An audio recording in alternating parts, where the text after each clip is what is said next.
Well, in continuation of part two from the topic of consumer behavior, now we're going to conclude with this chapter with two more new ideas. One is the consumer surplus, and the other one is the paradox of value. So how we can resolve that paradox of value. So let's start.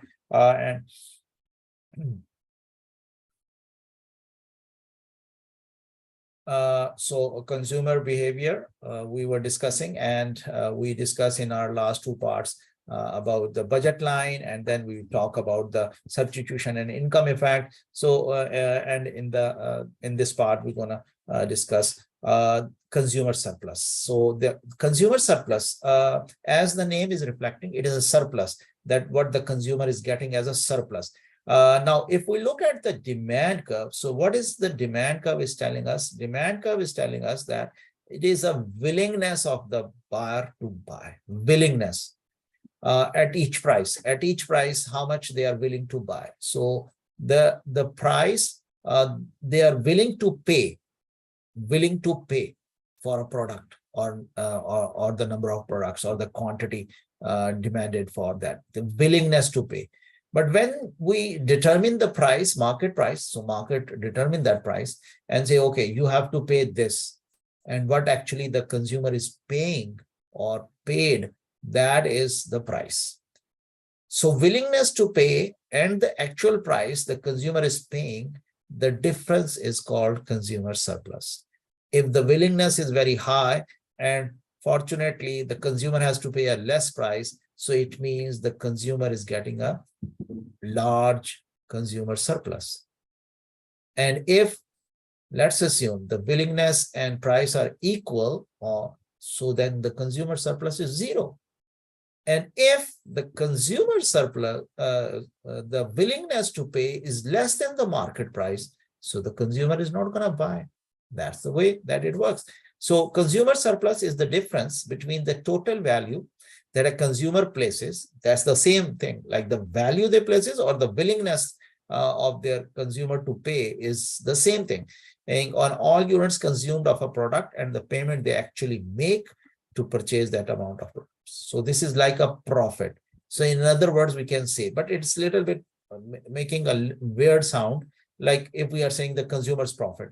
Because consumer is not doing a business, consumer is consuming a good. So, but if we relate it with the profit, now what is the profit? The producer's profit. The producer's profit is the cost and the price. So what is the cost? If you subtract the cost from the price, that's a profit.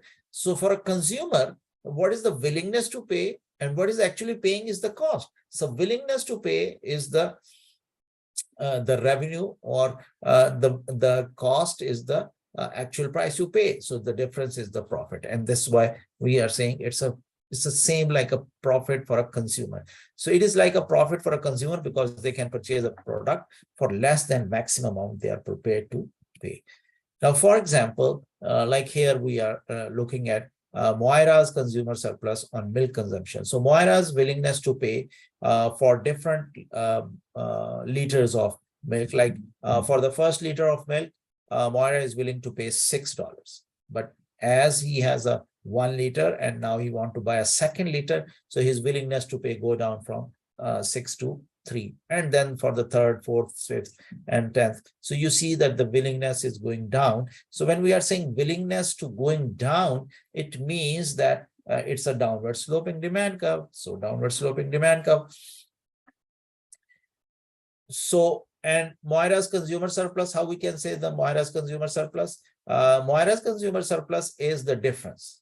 Now, what is the difference? The difference is the price we are assuming here is a $1 a liter, and we also see that that the willingness is 6, 3, 2, 1, and we see here that the consumer surplus for the first liter of bottle is 5, then 2. So how do we get this 5? 6 minus the price, which is 1. So 6 minus 1 is 5, 3 minus 1 is 2, 2 minus 1 is 1, 1.6 minus 1 is 0.60, and 1.2 minus 1 is 0. And we see here that it's going to be 6. And we don't write it here any value. The reason is that there is Moira is not buying this because the willingness is less than the price.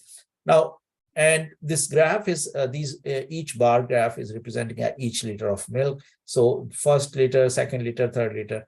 And we see that this line is a price line. So if we want to find out what is the total consumer surplus for Moira, if Moira is buying 6 liters of milk, so we see here, this is the price, and these are the bars for each liter of milk. And if we add up all these bars together, these light color bars above the price line, this is the total surplus Moira is getting by buying 6 liters of milk.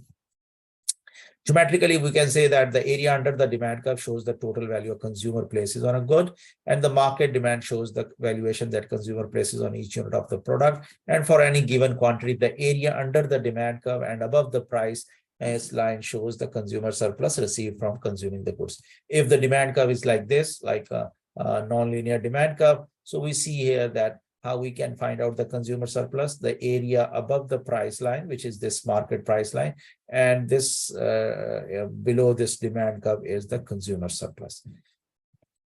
Now, as I mentioned, the second important thing we want to discuss in this part is the paradox of value. And that paradox was many economists and philosophers encountered this paradox of value, and we also going to talk when I raise this question to in your mind, so comes, yeah, why it is like this. So why is that water, which is essential for life, and we know that water is so important for us that we cannot survive without water, but the price of water is very cheap as compared to diamond, without which we can live a very reasonable, happy life. But the price of the diamonds are so high. So why there is that the value of the product is so high, but the price is low. The value of the product is not so high, but the price is very high. So why? That's what we call it as a paradox. So early economists thought that the price or a value of a good depends only on the demand by consumer.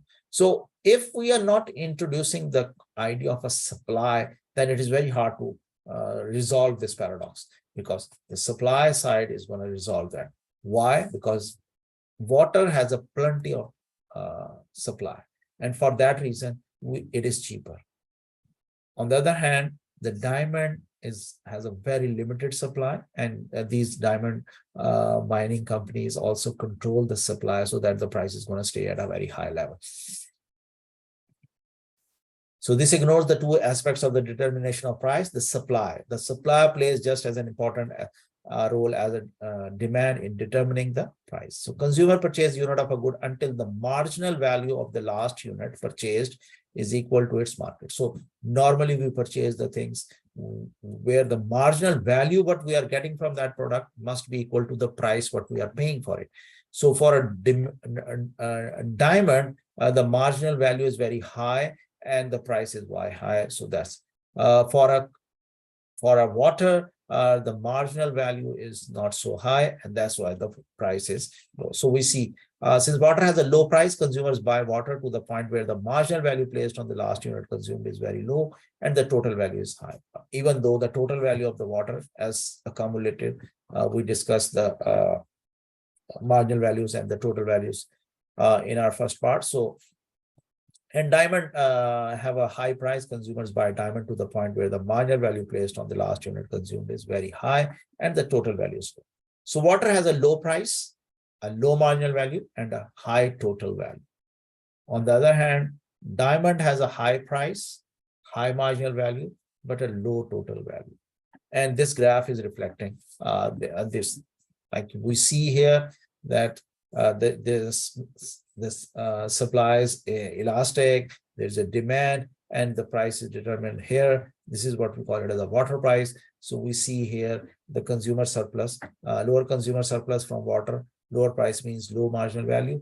And here we see that small consumer surplus from diamond, high price means. So consumer surplus is very different, although the price of the water is very low. So we are driving a lot of consumer surplus from water because the water is essential, and we are getting very little consumer surplus from the diamond as the diamond's price is very high.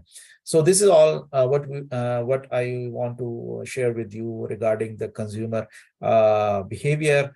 So we discussed the consumer behavior with respect to utility, total utility, margin utility, and then we also talk about the budget line. And later on, we talk about the substitution effect and income effect. And in the third part, we talk about the consumer surplus and the paradox of value. I hope you enjoy that. And if you have a comment, please do write below so that I can note it down and use those suggestions and comments in my future videos. Thank you.